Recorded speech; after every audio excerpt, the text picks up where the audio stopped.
The Symposium Group presents the Symposium Experience. This conference provides startup, growth, and networking strategies for the direct sales executive.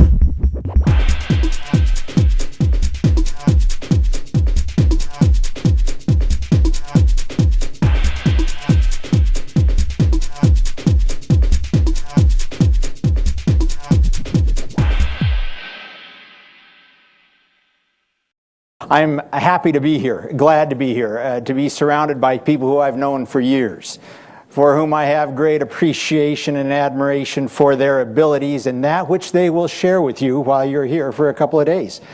I am honored to be associated with them and pleased with them. As Spencer has said, I've been in this industry, I've watched a lot. It is a great industry. It is one of the hardest industries you're going to be involved with.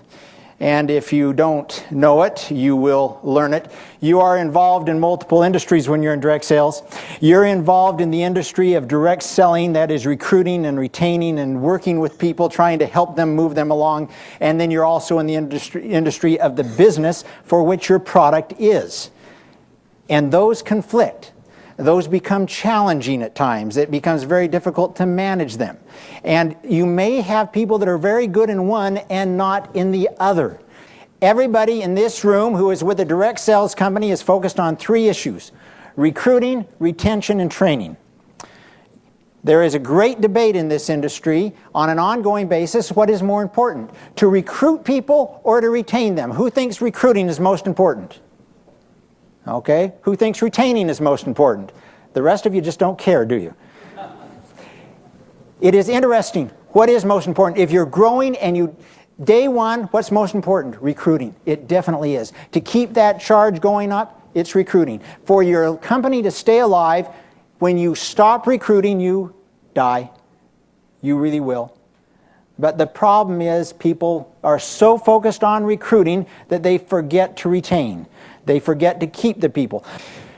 The needs in direct sales, and this is common, I don't care whether you're a relationship or an MLM company or a party plan company, you must try and do all these things. One, develop self-esteem in your salespeople. That's how they're going to stick around. Number two, are they being recognized fully and sufficiently and regularly for what they're doing? And is there a sense of community? There must be a partnership with that field person, that they have a trust in you and that they're able to work with you. They want to believe in you. Can I tell you how important that is?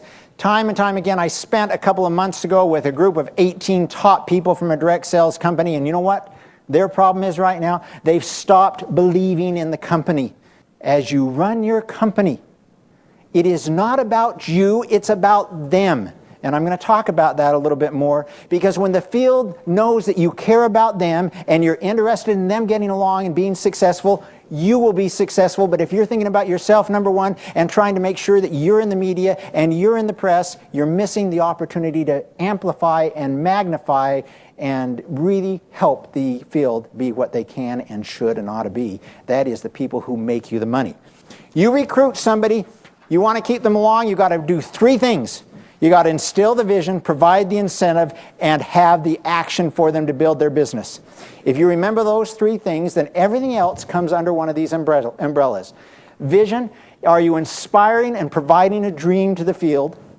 Are you rewarding properly for what you're doing? And are you training and helping the people work their circle of influence? So from a strategic direction, you want to build a great strategic business, turn your business around, take a look at these three attributes and determine how you're doing in these three areas. What is a vision? A vision is not a vision statement or a mission statement. That becomes the embodiment of who you are, perhaps, as you talk about it, but the vision is who you are as a company. And it comes into your mission, your purpose, your culture, your character, and your cause. So who are you? When you create your vision, and I don't care whether you've been 20 years in business, you've still got to ask this question. You've got to ask who you are, how are you going to communicate with the field, how are you going to train, what is your pricing, how are you going to handle promotions. These are the things that all of a sudden help the field have confidence in you and know that you're going someplace. Long-term sustained success comes from building a corporate vision and having people embrace it and stay with it and believe that you're the ones that they want to be with. Developing the incentive for them to be successful, and finally, helping them work their field, their teams, to be able to be successful. This applies to the corporation as well as the field. It's a great business. It's a marvelous business. You can do it. And this is fun and it is exciting and I love it. I wouldn't stay with it if I didn't think that this was one of the greatest industries out there because it is so flexible, it is so rewarding, we're changing people's lives. To learn more about the presentation you have just seen and about our upcoming events, please visit thesymposiumgroup.com.